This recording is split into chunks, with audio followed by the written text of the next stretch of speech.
Hi friends అందరికీ ఒక sister comment చేసినట్టే Chintu Bittu 6th month photoshoot ఫ్లవర్తో అయితే చేసేసానండి.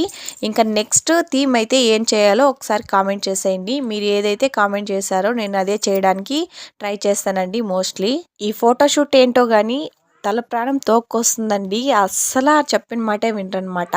ఇంతవరకు ఒక లెక్క, ఇంకా మీదట ఒక లెక్క అన్నట్టున్నదనమాట. నేను ఎంతో కష్టపడి అయితే చేశానండి. ఈ 6th మంత్కి డెకరేషన్ అంతా మొత్తం స్పాయిల్ చేశారు. ఇంక నేనైతే వ్లాగ్ అయితే నేను చేసి పెట్టానండి. మీకు ఎవరికైనా ఇంట్రెస్ట్ ఉంటే దాన్ని కూడా చూసేయండి. అలాగే లైక్స్ కూడా వేసుకోండి. ఇంకా బిట్టు ఆడుకోకపోయినా చింటూ అయితే ఎండింగ్లో కాసేపు అయితే ఆడుకున్నాడండి. ఇవంతా ఏంటి అన్నట్టయితే చూసుకుంటూ కాసేపు అయితే ఆడుకున్నాడనమాట. ఇంకా ఎలాగోలా తంటాలు పడైతే 6th మంత్ ఫోటోషూట్ అయితే కంప్లీట్ చేసుకున్నానండి. ఇంకా నెక్స్ట్ అయితే ఏది చేయాలో ఖచ్చితంగా కామెంట్ చేసేయండి. అలాగే ఈ వీడియో మీకు నచ్చితే ఒక చిన్న లైక్ వేసి అలాగే మన ఛానల్ని సబ్స్క్రైబ్ చేసుకోండి. బాయ్ అందరికీ, ఉంటాను.